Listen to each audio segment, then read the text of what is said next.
Hello, आज का video होने वाला है बेसिक ऑफ स्टॉक मार्केट के ऊपर। स्टॉक मार्केट के सारे बेसिक आज इस वीडियो में क्लियर होंगे। आज का वीडियो बेसिकली उनके लिए है जो स्टॉक मार्केट में ट्रेडिंग या इन्वेस्टिंग करना चाहते हैं, लेकिन उन्हें स्टॉक मार्केट के बारे में कुछ भी नहीं पता है। तो ये वीडियो उनके लिए बेहद हेल्पफुल होने वाली है। तो इस वीडियो को हमने बेसिकली दो पार्ट में डिवाइड किया है। फर्स्ट पार्ट में हम समझेंगे इन्वेस्टिंग के बारे में, और जो सेकंड पार्ट है उसमें समझेंगे हम ट्रेडिंग के बारे में। तो उसके पहले स्टॉक मार्केट का बेसिक पॉइंट आपको क्लियर कर दूं। तो आप पहले ये जान लो कि स्टॉक मार्केट को share market, equity market, cash market भी कहते हैं। तो स्टॉक मार्केट में स्टॉक क्या होता है? तो स्टॉक बेसिकली शेयर का एक हिस्सा होता है। जैसे इमेजिन करो कोई कंपनी 100 करोड़ की वैल्यूएशन पर है और उस कंपनी का 1% शेयर करीब 1 करोड़ का होगा। अब उसी 1% शेयर को 10,000 टुकड़ों में तोड़ दिया जाए तो वो स्टॉक का रूप ले लेगा। अब इसमें एक स्टॉक की कीमत करीब 1,000 रुपए होगी। अब कंपनी में आपको इन्वेस्ट करने के लिए 1 करोड़ की जरूरत नहीं है। आप 1,000 से भी उस कंपनी में हिस्सेदार बन सकते हो, बट आप उस कंपनी में एक छोटे शेयर होल्डर रहोगे। लेकिन स्टॉक मार्केट में ट्रेडिंग या इन्वेस्टिंग करने के लिए आपको एक डीमेट अकाउंट की जरूरत पड़ती है, जिसे आप अब घर बैठे ही अपने मोबाइल से ही ओपन कर सकते हो। कुछ सालों पहले डीमेट अकाउंट पेपर वर्क के थ्रू ओपन हुआ करता था, बट अब आप अपने घर बैठे ही अपना डीमेट अकाउंट ओपन कर सकते हो, वो भी खुद से। मेरा डीमेट अकाउंट एंजल वन पे है, तो मैंने एंजल वन का लिंक डिस्क्रिप्शन में दे दिया है, वहाँ से जाकर अपना डीमेट अकाउंट ओपन करो बिल्कुल फ्री में। अब आप बेसिकली ये समझो कि कंपनी अपने स्टॉक को शेयर मार्केट में कैसे लाती है। कोई भी कंपनी अपना शेयर स्टॉक मार्केट में लाती है तो वो आईपीओ के थ्रू, आईपीओ यानी इनिशियल पब्लिक ऑफरिंग। आईपीओ लाने के लिए कंपनी एक्सचेंज पर खुद को लिस्टेड कराती है। जैसे इंडिया में 2 एक्सचेंज है, एनएससी और बीएससी। एनएससी यानी national stock exchange and BSc यानी बॉम्बे स्टॉक एक्सचेंज। इन पर लिस्टिंग कराने के बाद कंपनी अपना आईपीओ लॉन्च करती है। कंपनी आईपीओ के थ्रू अपना कुछ % शेयर पब्लिक के बीच लाती है ताकि पब्लिक उसमें इन्वेस्ट कर सके। तो अगर ये बेसिक आपकी क्लियर हो गई तो ये वीडियो के फर्स्ट पार्ट पे आते हैं, यानी इन्वेस्टमेंट पे। अगर आप किसी भी कंपनी में लंबे समय के लिए इन्वेस्ट करना चाहते हो तो आपको कंपनी के फंडामेंटल देखना बेहद जरूरी है, क्योंकि बिना फंडामेंटल देखे आपको कंपनी के बारे में कुछ भी पता नहीं चलेगा। फंडामेंटल में बेसिकली आपको ये देखना होता है कि कंपनी कितनी स्ट्रॉन्ग है, कंपनी ने पास्ट में कैसा परफॉर्म किया था और प्रेजेंट में कैसा कर रहा है, और फ्यूचर में कंपनी किस लेवल तक जाएगी। ये सब देखने के बाद ही आप उस कंपनी में इन्वेस्ट कर सकते हो। फंडामेंटल के लिए आप न्यूज चेक कर सकते हो और उस कंपनी का प्रोडक्ट चेक कर सकते हो।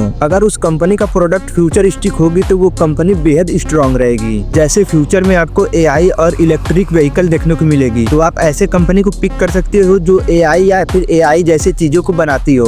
और कुछ ऐसी कंपनियां जो बढ़िया बैटरी बनाती हो और बैटरी वाली कार, ऐसी कंपनी में इन्वेस्ट करना फ्यूचर के लिए बढ़िया रहता है। किसी भी कंपनी में इन्वेस्ट करने से पहले आप ये जान लेना कि कंपनी किस लेवल की है। बेसिकली कंपनी 3 लेवल की होती है। फर्स्ट है स्मॉल कैप कंपनी, सेकंड है मिड कैप कंपनी और थर्ड है लार्ज कैप कंपनी। फर्स्ट है small cap company. Small cap company की वैल्यूएशन 10 करोड़, 20 करोड़ या फिर ज्यादा से ज्यादा 100 करोड़ तक होती है। इसमें इन्वेस्ट करना रिस्की होता है, बट आप इसकी अच्छा फंडामेंटल देखकर इसमें इन्वेस्ट कर सकते हो। सेकंड है mid cap company. Mid cap company normal होती है, इसकी वैल्यूएशन 100 करोड़ से ऊपर और 500 करोड़ से नीचे होती है। इसमें आप किसी भी कंपनी का स्ट्रॉन्ग फंडामेंटल देखकर इन्वेस्ट कर सकते हो, क्योंकि इसमें हाई रिस्क नहीं होता। एंड थर्ड है large cap company. Large cap company बड़ी लेवल की कंपनी होती है, जैसे रिलायंस, टाटा मोटर, अदानी पावर, ऐसी कंपनी लार्ज कैप कंपनी है। इसकी वैल्यूएशन बेसिकली 500 करोड़ से ऊपर ही होती है। इसमें आप कंपनी की फंडामेंटल देखकर आराम से इन्वेस्ट कर सकते हो, क्योंकि इसमें हाई रिस्क का लेवल नहीं होता, इसमें रिस्क कम होती है। लार्ज कैप कंपनी अक्सर हाई रेपुटेशन वाली कंपनी होती है।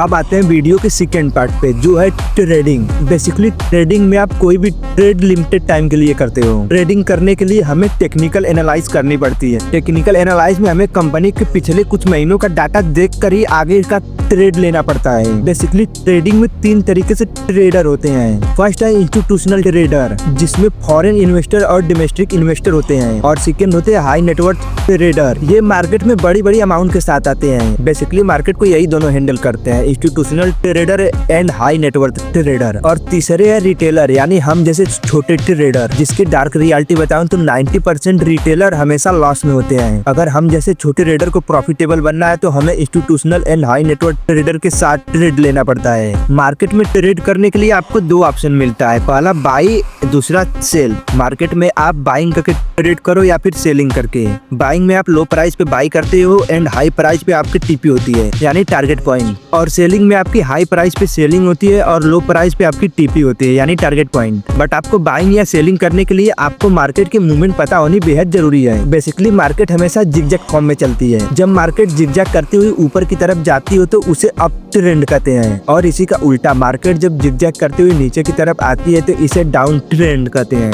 अप ट्रेंड में बेसिकली आपको बाय करना होता है और डाउन ट्रेंड में आपको सेल करना होता है। लेकिन इसका थर्ड फॉर्म होता है साइडवेज ट्रेंड। इसमें बेसिकली मार्केट जिगजैग करती हुई सीधी लाइन में जाती है। अब अगर आप ट्रेड करते हो तो बेसिकली ट्रेडिंग के भी कुछ टाइप्स होती हैं। फर्स्ट है इंट्राडे। इंट्राडे ट्रेडिंग मार्केट के ओपन होने से लेकर क्लोज होने तक ही ट्रेड किया जा सकता है। यानी मार्केट 9:15 पर ओपन होती तो मार्केट के क्लोज होने से पहले यानी 3:30 से पहले ही हमें ट्रेड को कैंसिल करना पड़ेगा, वरना इंट्राडे में ब्रोकर मार्केट के क्लोज होने से पहले ही आपका ऑर्डर कट कर देगा। और सेकेंड है स्विंग ट्रेडिंग। इसमें बेसिकली आप अपने ट्रेड को 1 दिन से लेकर 3 महीने तक होल्ड कर सकते हो। और थर्ड है फ्यूचर ट्रेडिंग। बेसिकली ये एक इन्वेस्टिंग ही है, क्योंकि इसमें आप किसी भी स्टॉक को लंबे समय तक होल्ड कर सकते हो। और अगर आप कुछ मिनट के लिए ट्रेड करना चाहते हो तो वो स्कैल्पिंग होगी। स्कैल्पिंग में आप छोटे टाइम फ्रेम पर ट्रेड करते हो, जैसे 1 मिनट, 2 मिनट और 3 मिनट। अब आप अगर ट्रेडिंग करना चाहते हो तो आपको कैंडल स्टिक पैटर्न को रीड करना आना चाहिए। तो अब मेरा नेक्स्ट वीडियो कैंडल पे होगा, तो उसके लिए आपको इस चैनल को सब्सक्राइब करना पड़ेगा। तो चैनल को सब्सक्राइब करना और वीडियो अच्छी लगे तो वीडियो को एक लाइक जरूर से कर देना। मिलते हैं नेक्स्ट वीडियो में।